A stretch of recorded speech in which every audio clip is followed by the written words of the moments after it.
નમસ્કાર વિદ્યાર્થી મિત્રો, ધોરણ 11 નામાના મૂળ તત્વો એમાં આપણે અગાઉ 2 લેક્ચરમાં 3 લેક્ચરમાં આપણે નામા વિશે જોયું, એની પડતર પદ્ધતિ અને એના પારિભાષિક શબ્દો જોઈએ છે. તો એ પારિભાષિક શબ્દોમાં આપણે 26 શબ્દો જોયા હતા. બાકીના જે છે શબ્દો એ શબ્દોને અત્યારે સમજીએ. તો બાકીના શબ્દો જે છે એમાં ખરીદી, આ બધાને ખબર હશે સૌથી મહત્વનો શબ્દ છે વેપારી. જે વસ્તુનો વેપાર કરતો હોય તો એ વસ્તુ રોકડેથી, ચેકથી કે ઉધાર શાખ પર મેળવે તેને ખરીદી કહેવાય છે. તમે હું બધા આપણે જાણીએ છીએ અથવા સાંભળતા હશે શબ્દ કે ભાઈ મેં 5 લાખની ખરીદી કરી, આટલી ખરીદી કરી, આટલી ખરીદી કરી. તો શબ્દ સમજો, વેપારી જે વસ્તુનો વેપાર કરતો હોય, એટલે દાખલા તરીકે કાપડનો વેપારી છે તો એ કાપડનો વેપાર કરતો હોય તો એને આપણે જોયું હતું કે માલ કહેવાય. એવી જ રીતે સાયકલ નો વેપારી છે એ સાયકલ ખરીદે તો માલ કહેવાય.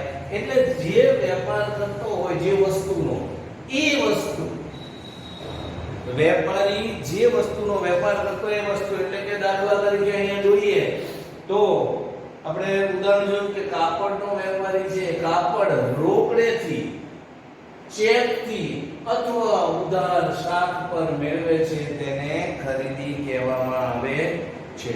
એ ચાહે રોકડેથી ખરીદે, ચાહે ઉધાર ખરીદે, ચાહે ચેકથી ખરીદે, ગમે તે રીતે ખરીદી કરે તો એને ખરીદી કહેવામાં આવે છે. મોટા ભાગે આપણે પણ એવું બોલીએ છીએ, પણ એ આપણા માટે ખરીદી શબ્દ યોગ્ય નથી. પણ વેપારી જે વસ્તુ ખરીદ વેચાણ કરતો હોય તેને ખરીદી કહેવામાં આવે છે. એવી જ રીતે પછીનો શબ્દ છે વેચાણ. તો અહીંયા આની જ વસ્તુ, વેપારી જે વસ્તુનો વેપાર કરતો હોય તે વસ્તુ રોકડેથી, ચેકથી, ઉધાર શાખ પર કોઈ વ્યક્તિને આપે, વેચે તો એને વેચાણ કહેવામાં આવે છે. ઓલો જે શબ્દ છે એ જ શબ્દ, તો વેપારી જે વસ્તુનું વેચાણ કરતો હોય તે વસ્તુ રોકડેથી અથવા શાખ પર અથવા ચેકથી કોઈ વ્યક્તિને આપે, વેચે તો એને વેચાણ કહેવામાં આવે છે. દાખલા તરીકે મેં હમણાં કીધું કે સાયકલનો વેપારી છે તો એ સાયકલનો વેપારીને ત્યાં કોઈ ગ્રાહક હશે તો એ જોશે કે ભાઈ મારે સાયકલ લેવી છે, તો કઈ સાયકલ લેવી? તો એ સાયકલ બતાવશે હીરો, એટલસ, જે કઈ 2-3 બ્રાન્ડ એની પાસે હશે એ સાયકલ બતાવશે. એ સાયકલ સિવાય તમે એમ કહેશો કે મારે હીરોની સાયકલ જોઈએ છે, તમે એમ કહેશો કે મારે ગેંગની સાયકલ જોઈએ છે, તો સાયકલ એકલી નથી. પછી તમારે મેઈન વસ્તુ શું નક્કી કરવાની છે? કઈ સાઈઝમાં લેવાની છે? કારણ કે સાયકલની સાઈઝ આવે ઊંચાઈની, તો એ સાઈઝ નક્કી થાય. પછી કલર પાછો આવે, તો એ કલર ને બધું નક્કી થયા પછી કિંમત આપણે જોઈએ છે કે ભાઈ ગેંગની સાયકલ છે તો એ 6600 રૂપિયાનો ભાવ છે. તો એ 6600 રૂપિયાની સાયકલ છે, એ સાયકલ હું રોકડેથી ખરીદું છું એ વ્યક્તિને, તો એ વ્યક્તિ જે વેચનાર છે, વેપારી છે, એના માટે વેચાણ કહેવાય અને રોકડ વેચાણ કહેવાય. રોકડેથી હું ખરીદું છું, ગ્રાહક માટે ખરીદી છે તો વેપારી માટે વેચાણ છે. એટલે આ રીતે ખરીદી અને વેચાણ શબ્દ છે આ બહુ જ મહત્વના શબ્દો છે. આમ પણ આપણને આમ જીવનમાં ઉપયોગી થાય એવી વસ્તુ છે. આ વિષય એવો છે કે જિંદગીમાં તમને ગમે ત્યાં ઉપયોગમાં આવશે. અને આ કોમર્સનો વિદ્યાર્થી છે ક્યાંય કોઈ દિવસ ભૂખ્યો ન મરે અને એ નોકરી લોકોને આપશે. એટલે ખાસ ધ્યાન રાખજો, ગમે ત્યાં તમે ફાયદો થશે. કોમર્સ લીધું છે તો હવે માલ સ્ટોક, પહેલા તો માલ સ્ટોક એટલે શું? તો વર્ષને અંતે, મહિનાને અંતે, દિવસને અંતે જે માલ આપણે વેચાયા વગરનો પડ્યો છે, હું બોલું સાંભળજો, વર્ષને અંતે મહિનાને અંતે, દિવસને અંતે, અઠવાડિયાને અંતે જ્યારે આપણે માલ સ્ટોકની ગણતરી કરીએ ત્યારે જે માલ વેચાયા વગર પડ્યો છે, જે માલ વેચાયા વગર પડ્યો છે તેને સ્ટોક કહેવામાં આવે છે, માલનો સ્ટોક. જથ્થો પણ આપણે બોલીએ છીએ. તો સમજો કે આપણે સાયકલ વાળાનું ઉદાહરણ લીધું, તો સાયકલ વાળાને એ મહિને સ્ટોક ગણે છે. હવે આજે સમજો કે ઓગસ્ટ મહિનાનો છેલ્લો દિવસ છે, તો ઓગસ્ટ મહિનાના છેલ્લા દિવસે એ જોશે કે ભાઈ મારી પાસે સાયકલ કેટલી પડી છે, તો total number of cycle 20 cycle પડી છે, તો એ 20 સાયકલ જે વેચાયા વગરની પડી છે એ માલનો સ્ટોક કહેવાય. આ સ્ટોક બે પ્રકારના હોય છે. વર્ષને અંતે, મહિનાને અંતે જે માલ વેચાયા વગરનો છે એને આખર સ્ટોક કહેવાય છે. વર્ષને અંતે, મહિનાના અંતે, દિવસને અંતે, પણ દિવસે કોઈ રોજે રોજ સ્ટોક ગણતું નથી. મોટી વસ્તુ હોય તો બરોબર છે, બાકી કરિયાણાનો વેપારી, દવાનો વેપારી છે એ રોજે સ્ટોક ગણી શકે નહીં, અને અઘરું છે, મુશ્કેલ છે. તો લગભગ મોટા ભાગે મહિનાને અંતે ગણતા હોય છે, એ ખ્યાલ રહે, અને મોટા ભાગે વર્ષને અંતે જુએ છે, આખો સ્ટોક આપણે લખવાનો હોય છે. તો જે માલ વેચાયા વગરનો પડ્યો હોય એને સ્ટોક કહેવામાં આવે છે, માલ સ્ટોક અથવા માલનો જથ્થો. તો એ સ્ટોક બે પ્રકારના છે. તો જે વર્ષને અંતે માલ વેચાયા વગરનો પડ્યો છે તેને આખર સ્ટોક કહેવામાં આવે છે. અને એ જ માલ વેરી નેક્સ્ટ ડે, બીજા દિવસે, એટલે કે નવું વર્ષ શરૂ થાય છે, આજે વર્ષનો છેલ્લો દિવસ છે, મહિનાનો છેલ્લો દિવસ છે, તો બીજે દિવસે એ શું થશે? વર્ષનો, મહિનાનો નવો બીજો દિવસ, એટલે નવું વર્ષ આવી જશે. મહિનાનો છેલ્લો દિવસ હશે તો નવો મહિનો આવી જશે. તો આ રીતે આખર સ્ટોક અને શરૂઆતનો સ્ટોક. વર્ષને અંતે જે માલ વેચાયા વગરનો પડ્યો છે એ બીજે દિવસે, બીજો દિવસ એટલે નવું વર્ષ આવી જશે અથવા નવો મહિનો આવી જશે, તો એ માલ વેચાયા વગરનો જે હતો ગઈકાલનો આખર સ્ટોક એ બીજા દિવસે શરૂઆતનો સ્ટોક બની જશે. તો અહીંયા ફરીથી માલ સ્ટોક એટલે શું? તો જે માલ ધંધામાં વેચાયા વગર પડ્યો છે તેને માલ સ્ટોક કહેવાય છે. આ માલ સ્ટોક આખરનો કહેવાય છે, અને એ આખરનો સ્ટોક છે એ બીજા દિવસે અથવા જ્યારે આપણે નવેસરથી શરૂઆત કરીએ ગણવાની ત્યારે શરૂનો સ્ટોક બનશે. ધંધો નવો શરૂ કરીએ ત્યારે શરૂઆતનો સ્ટોક હોય નહીં. આ ધ્યાન રાખજો. વાર્ષિક હિસાબ આપણે 11માં 12માં આવશે ત્યારે જોઈએ છે. ત્યારે ઘણાને ખબર નથી હોતી કે ભાઈ શરૂનો સ્ટોક નથી આપ્યો. કેમ નથી આપ્યો? તો મેબી કદાચ નવો ધંધો શરૂ કર્યો હોય, કદાચ એવું બને કે બધો માલ વેચાઈ જાય, પણ બધો માલ વેચાઈ જાય એવી શક્યતા, પોસિબિલિટી, સંભાવના બહુ ઓછી છે. માટે મોટા ભાગે એવું હોય કે શરૂઆતનો માલ સ્ટોક હોય જ, પણ જ્યારે નવો ધંધો શરૂ કરે ત્યારે માલ હોય નહીં. પછીનો શબ્દ છે પારિભાષિક શબ્દ દેવાદારો. તો ચાલુ મિલકત કહેવાય છે દેવાદાર, અને એની ઉધાર બાકી છે. દેવાદારો શું છે? ચાલુ મિલકત છે. મિલકત એટલે શું? અગાઉ આપણે જોયું. તો જેના ઉપર આપણો હક છે, જે આપણી માલિકીની છે એને મિલકત કહેવાય. પણ અહીંયા આપણે દેવાદાર ઉપર હક નથી હોતો, પણ જે વ્યક્તિ પાસેથી આપણે રકમ લેણી છે એવા વ્યક્તિઓને દેવાદારો કહેવાય છે. અને એ ચાલુ મિલકત છે, અને એની હંમેશા મિલકતની ઉધાર બાકી જ હોય. મિલકત કોઈ દિવસ આવે એની કરતા વધુ જાય નહીં. મિલકતની હંમેશા ઉધાર બાકી જ હોય, ધ્યાન રાખજો. તો દેવાદારો એટલે શું? તો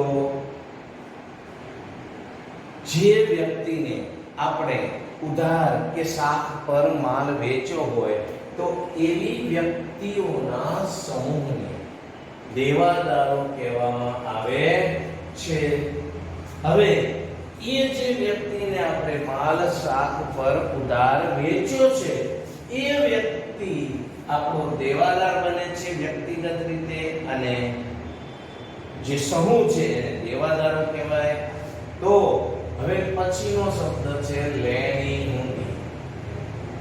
તો જ્યારે દેવાદાર લેણદારે લખેલા દસ્તાવેજ એટલે કે જે માલ આપણી પાસેથી ખરીદ્યો હતો એ વ્યક્તિ લેણદારે લખેલા દસ્તાવેજ એટલે કે હુંડી પર નેગોશિયેબલ ઇન્સ્ટ્રુમેન્ટ એક્ટ મુજબ જે આપણે કાગળ લખીએ છીએ દસ્તાવેજ છે એ એના ઉપર સહી કરીને નિશ્ચિત મુદતમાં નાણાં ચૂકવવાનું કબૂલે. શું કીધું? દેવાદાર જ્યારે લેણદારે લખેલ દસ્તાવેજ પર એટલે હુંડી પર સહી કરે અને નિશ્ચિત મુદતમાં નાણાં ચૂકવવાનું કબૂલે.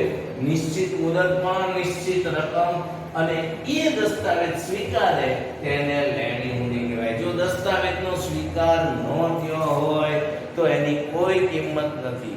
દાખલા તરીકે મારે ઋષભ પાસે 5 લાખ લેવાના છે, હું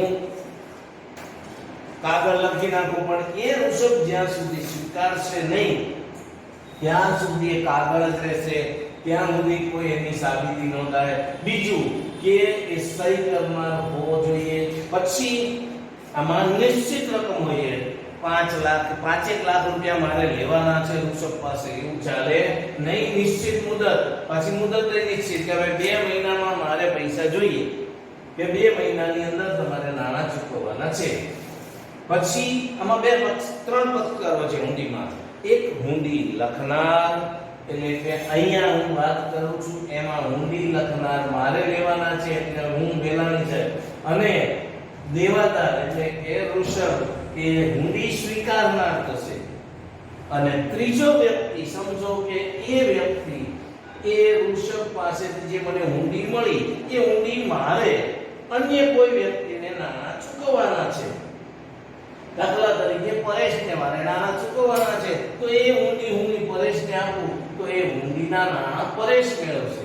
એટલે હુંડી એ હું આપું ત્યારે પાછળ શેરો મારવાનો એટલે કે લીટો કરીને સહી કરવાની, એને હુંડી વેચાણ શેરો કરી કહેવાય. એટલે કે જે વ્યક્તિને આપણે પૈસા આપવાના હોય એ પૈસાને બદલે આ હુંડી આપી દઈએ છે તો એ હુંડી વેચાણ શેરો કરી કહેવાય. ફરીથી જ્યારે દેવાદાર લેણદારે લખેલા દસ્તાવેજ પર સહી કરીને નિશ્ચિત મુદતમાં નાણાં ચૂકવવાનું કબૂલે અને તે દસ્તાવેજ સ્વીકારે તેને લેણી હુંડી કહેવામાં આવે છે. હુંડીમાં 3 પક્ષકાર હોય છે, એક હુંડી લખનાર, એક હુંડી સ્વીકારનાર અને ત્રીજું હુંડીના નાણાં મેળવનાર. ઘણીવાર એવું બને કે 2 જ પક્ષકાર હોય, પણ વધુ હોઈ શકે. હવે પછીનો શબ્દ છે લેણું. તો દેવાદારો પાસેથી લેણી કુલ રકમને આપણું લેણું કહેવામાં આવે છે. માનો કે 10 વ્યક્તિઓ છે મારે દેવાદારમાં, પણ એ 10 વ્યક્તિ પાસે થઈને ટોટલ 4 લાખ રૂપિયા લેવાના છે, તો એ 4 લાખ રૂપિયા મારું લેણું કહેવાય. પણ એ વ્યક્તિ 10 છે એ દેવાદારો કહેવાય. પણ રકમ કેટલી? તો દેવાદારો પાસેથી લેણી કુલ રકમને લેણું કહેવામાં આવે છે. આ કઈ વાત? એ અન્ય કોઈ પણ રીતે હોઈ શકે, માલ આપ્યો હોય, સેવા આપી હોય, અન્ય કોઈ પણ રીતે આપણે ઉછીના આવ્યા હોય તો એ લેણું કહેવાય. હવે પછીનો શબ્દ છે લેણદારો. તો આ જે દેવાદારો સમજ્યા એ જ રીતની વાત છે. વેપારીએ કોઈ અન્ય વેપારી પાસેથી ઉધાર, રોકડેથી કે શાખ પર માલ ખરીદ્યો હોય તો એવા વ્યક્તિઓને જે ચૂકવવાની રકમ છે, જે વ્યક્તિઓ છે એ વ્યક્તિને લેણદાર કહેવાય છે. આ લેણદારો ચાલુ જવાબદારી છે એટલે કે ટૂંકા ગાળામાં આપણે ચૂકવવાના હોય છે અને એની હંમેશા જમા બાકી હોય છે. વેપારીએ અન્ય કોઈ વેપારી પાસેથી, માનો કે હું છૂટક વેપાર કરું છું તો મેં જથ્થાબંધ વેપારી પાસેથી આ માલ ખરીદ્યો, હું ઉત્પાદન નથી કરતો, તો મેં જથ્થાબંધ વેપારી પાસેથી માલ ખરીદ્યો. સમજો કે ABC 3 કંપની છે, આ ત્રણેય કંપની પાસેથી મેં ટોટલ 10 લાખનો માલ ખરીદ્યો છે. તો 10 લાખનો જે મેં માલ ખરીદ્યો છે એ 10 લાખ રૂપિયા 3 વ્યક્તિને દેવાના છે. તો આ ત્રણેય વ્યક્તિ મારા લેણદારો થશે. એટલે કે જે વ્યક્તિને આપણે માલની ખરીદીના કે સેવા મેળવી હોય તેના નાણાં ચૂકવવાના છે, તો એવી વ્યક્તિઓને લેણદારો કહેવામાં આવે છે. દેવી હુંડી અહીંયા જે સમજાય એ જ વસ્તુ છે. અહીંયા લેણદારોના સંદર્ભમાં વિચારવાનું છે. જ્યારે દેવાદારની બદલે લેણદાર, શું કીધું?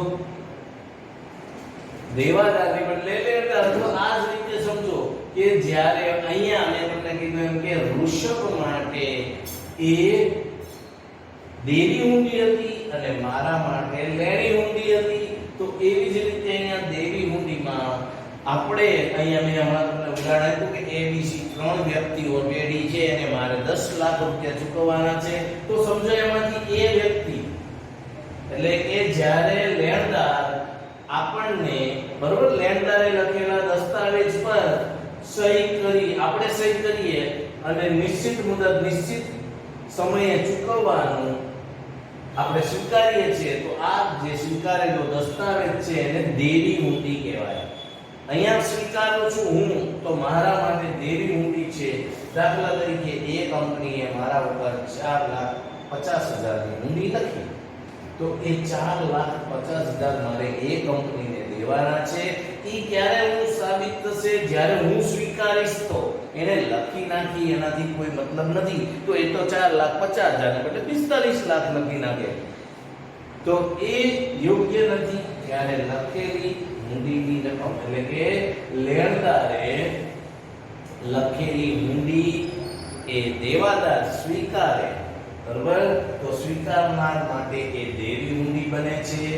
અને એમાં પણ આ જ રીતનું છે કે 3 પક્ષકાર હોય છે, નિશ્ચિત મુદત અને નિશ્ચિત રકમ. અહીંયા પણ આ ધ્યાન રાખવાનું છે. હુંડીમાં 3 પક્ષકારી દેવી હોય કે લેણી હુંડી હોય. પછી એ જ રીતે દેવું, તો જ્યારે લેણદારોને ચૂકવવાની કુલ રકમ છે, મેં હમણાં તમને કીધું કે એબીસી 3 કંપની પાસેથી, 3 વ્યક્તિ 3 પેઢી પાસેથી મેં 10 લાખનો માલ શાક પર ખરીદ્યો છે, સેવા મેળવી છે. તો એ 10 લાખની જે રકમ છે મારે ચૂકવવાની, એ દેવું કહેવાય. એટલે કે ધંધા માટે આપણે કોઈ પણ માલ સેવા ઉધાર ખરીદી હોય અને એ પેટે જે ચૂકવવાની કુલ રકમ છે, અથવા તો લેણદારોને ચૂકવવાની કુલ રકમ, લેણદારોમાં દેવી હુંડી પણ આવી જાય, એ કુલ રકમ સમજો અહીંયા 7 લાખ રૂપિયા મારા લેણદારો છે અને એક મેં હમણાં કીધું કે 4,50,000 ની હુંડી છે. તો 7 લાખ અને 4,50,000 ટોટલ 11,50,000 મારું દેવું થશે. એટલે દેવું એટલે શું?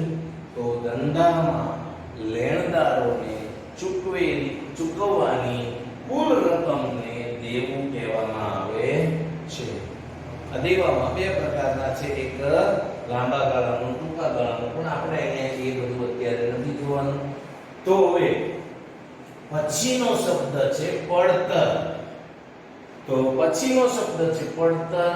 તો ધંધામાં કોઈ વસ્તુ તૈયાર કરવા અથવા સેવા પૂરી પાડવા માટે જે ખર્ચાઓ કરવામાં આવે છે તે ખર્ચાનો સરવાળો એટલે તે વસ્તુની પડતર કહે છે.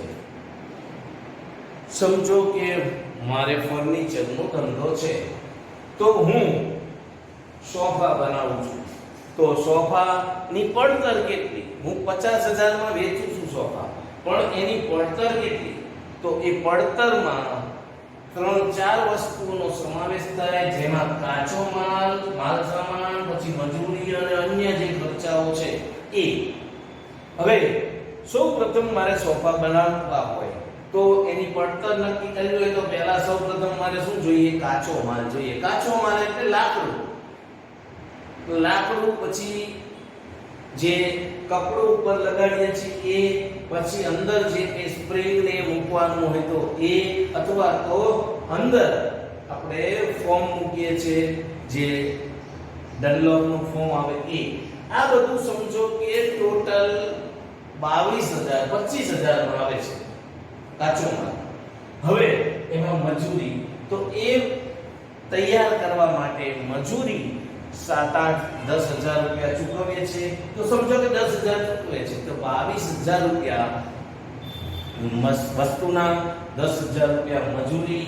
હવે ઉપર જે કાપડ લગાવીએ છે એ કાપડ 10,000 8,000 નું આવે છે તો 32 અને 8 40,000 રૂપિયા ટોટલ આ વસ્તુની પડતર થઈ. એમાં પછી ફિનિશિંગ ને બધું આવી જશે તો 40,000 રૂપિયાની પડતર કહેવાય. અને એ વસ્તુ હું વેચું છું 50,000 માં તો 10,000 રૂપિયા જે તફાવત રહ્યો તે નફો કહેવાશે. હવે ફરીથી આ એક ઉદાહરણ પડતરનું સમજો કે કોઈ તૈયાર વસ્ત્રની ફેક્ટરી છે, જીન્સનું પેન્ટ બનાવે છે. તો જીન્સનું પેન્ટ તમને ખબર હશે કે એક કાપડ જોઈએ, એક મજૂરી અને છેલ્લે એને ફિનિશિંગ કરવાનું ને મટીરીયલમાં પાછું ચેન ને બટન ને આવશે, દોરીને જોઈએ. તો હવે સમજો કે એ જીન્સના પેન્ટની પડતર જાણવી હોય તો સમજો કે 300 રૂપિયા કાપડના થાય છે. પછી એ 300 રૂપિયાના કાપડમાં 20-25 રૂપિયાનું બીજું મટીરીયલ આવે છે જેને કહીએ કે ચેન ને. એ સિવાય આને બનાવવાની મજૂરી 50 રૂપિયા છે, 60 રૂપિયા.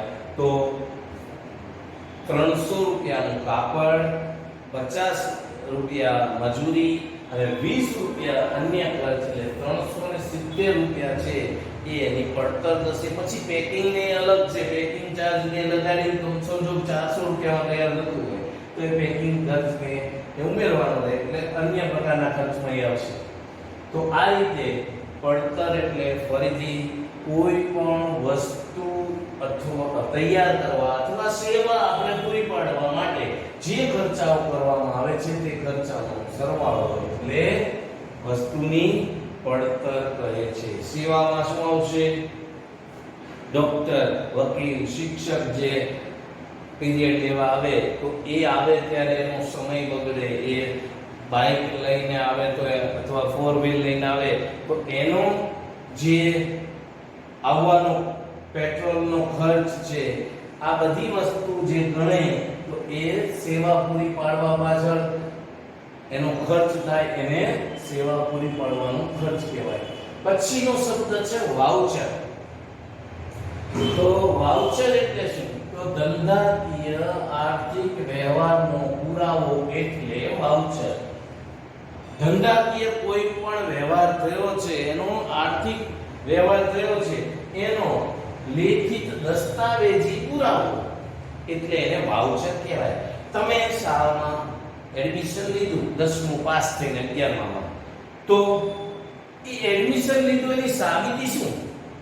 તો તમે એના માટે કંઈક વાઉચર આપ્યું હશે અથવા તમે એમને ફી ભરી હશે તો એમણે તમને વાઉચર આપ્યું છે.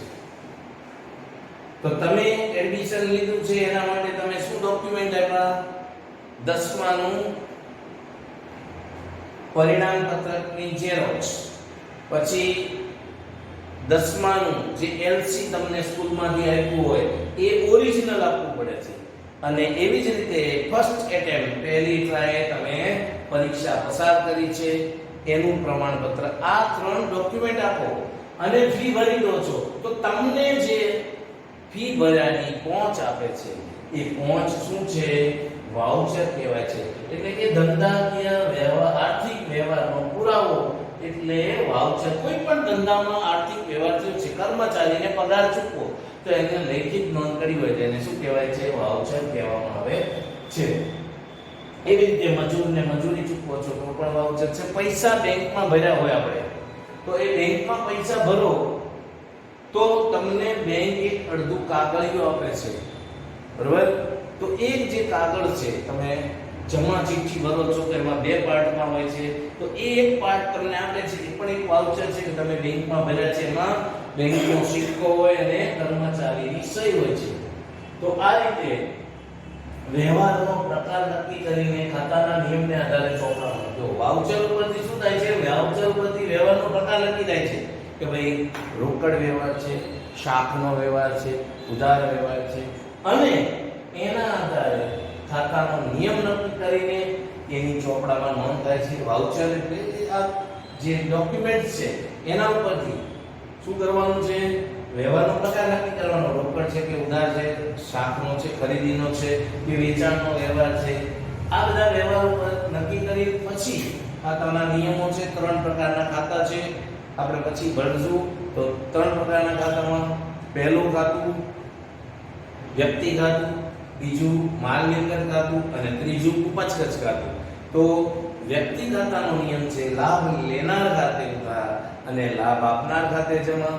અને માલ મિલકત ખાતાનો નિયમ માલ કે મિલકત આવે તે ઉધાર અને માલ કે મિલકત જાય તે જમા. અને ત્રીજું રહ્યું ઉપજ ખર્ચના ખાતા, ખર્ચ કે નુકસાન હોય તો ઉધારો, આવક કે ઉપજ હોય તો જમા કરો. આ રીતે એ વ્યવહાર નક્કી થયા પછી ખાતાનો પ્રકાર નક્કી થાય અને એના આધારે પછી એમાં ચોપડામાં નોંધ કરવામાં આવે છે. તો આને આ જે નોંધ કરીએ છીએ એ વાઉચરને આધારે કરીએ છીએ અને આ નોંધ કરીએ છીએ એને ઉધારવું કે જમા કરવું પણ કહેવાય છે. એ પછી આવે છે હમણાં શબ્દ એટલે પછી લખશું. તો આ થઈ વાત વાઉચરની. હવે આગળનો શબ્દ છે એ પછી સમજશું. પહેલા ફરીથી ખરીદી, વેચાણ, માલ સ્ટોક, દેવાદારો, લેણી હુંડી, લેણું, લેણદારો, દેવી હુંડી, દેવું, પડતર, વાઉચર આટલા શબ્દો આપણે સમજ્યા. તમે જોયું કે ખરીદી એટલે શું? તો વેપારી જે વસ્તુનો વેપાર કરતો હોય તે વસ્તુ રોકડે અથવા ચેકથી ખરીદે એને ખરીદી કહેવામાં આવે છે. શાખ પર ખરીદેલો એવું જ એનાથી ઊંધું વેચાણ. વેપારી જે વસ્તુ રોકડેથી કે શાખ પર કે ચેકથી વેચે છે એને વેચાણ કહેવામાં આવે છે. માલ સ્ટોકમાં જોયું જે માલ આપણે વેચાયા વગર પડ્યો છે એને માલ સ્ટોક કહેવામાં આવે છે. એમાં આને આખર સ્ટોક કહેવાય અને એ બીજા દિવસે અથવા બીજા વર્ષે શરૂઆતનો સ્ટોક બને છે. પછી દેવાદારો. આ દેવાદારો એટલે શું કે ધંધામાં વેપાર આપણે જે વ્યક્તિને ઉધાર માલ કે શાક પર માલનું કે સેવાનું વેચાણ કર્યું હોય, સેવા પૂરી પાડી હોય અને એ બદલ જે આપણે રકમ એની પાસેથી લેવાની છે તો આવી વ્યક્તિને દેવાદારો કહેવાય છે. પછી લેણી હુંડી. તો જ્યારે દેવાદાર લેણદારે લખેલા દસ્તાવેજ પર એટલે કે હુંડી પર સહી કરી નિશ્ચિત મુદતમાં નાણાં ચૂકવવાનું કબૂલે વચન આપે છે તે દસ્તાવેજ સ્વીકારે છે તેને લેણી હુંડી કહેવામાં આવે છે. એવી રીતે જે વ્યક્તિઓ પાસે લેણી રકમ છે એ સરવાળાને લેણું કહેવામાં આવે છે. પછી એવી રીતે લેણદારો તો ચાલુ જવાબદારી છે, જમાદારી છે. જેમ આપણે ઉધાર માલ વેચ્યો તો એમ અહીંયા ઉધાર માલની ખરીદી કરી હોય અથવા તો શાક પર માલની ખરીદી કરી હોય કે કોઈ સેવા મેળવી હોય એ બદલ જે આપણે જે વ્યક્તિને ચૂકવવાની રકમ છે એને એ વ્યક્તિને લેણદારો કહેવાય છે. અને એ લેણદારો જ્યારે આપણને કોઈ ડોક્યુમેન્ટ્સ એટલે કે દસ્તાવેજ લખે અને એ આપણે સ્વીકારીએ તો એ જે સ્વીકારવામાં આવે છે એને દેવી હુંડી કહેવાય છે. અને ટોટલ જે રકમ ચૂકવવાની છે એને દેવું કહેવાય છે. પડતર તો કોઈ પણ વસ્તુ મેળવવા માટે, બનાવવા માટે, તૈયાર કરવા માટે જે એ વસ્તુ પાછળ કુલ ખર્ચ કરવામાં આવે છે અથવા સેવા પાછળ જે એ ખર્ચનો સરવાળો એટલે એ વસ્તુની પડતર કહેવાય છે. એમાં જોયું આપણે કે મોટા ભાગે 3 પ્રકાર હોય છે: માલ સામાન, મજૂરી અને અન્ય ખર્ચા. પછી વાઉચર તો ધંધાકીય આર્થિક વ્યવહારનો પુરાવો એટલે વાઉચર અને વ્યવહારનો પ્રકાર નક્કી કરી ખાતાના નિયમને આધારે એમાં ચોપડામાં નોંધ કરવામાં આવે છે. તો આટલું જોયું. હવે નેક્સ્ટ લેક્ચર આપણે પછી આગળ જોઈશું કારણ કે હજી ઘણા શબ્દો બાકી છે એ સમજવા પડે એવા છે એટલે પછીના લેક્ચરમાં આપણે બાકીના શબ્દો જોઈશું. એટલે પહેલું પ્રકરણ આપણું પૂરું થશે અને એ પ્રકરણ પૂરું થાય એટલે બેઝિક તમને નામા વિશેનો ખ્યાલ આવી જશે. પછી ત્રીજા પ્રકરણમાં પણ થિયરી છે. પછી આગળ આપણે સીધું પ્રકરણ જે આમનોંધનું છે સૌથી મહત્વનું એ જોઈશું. અસ્તુ. જય ભારત.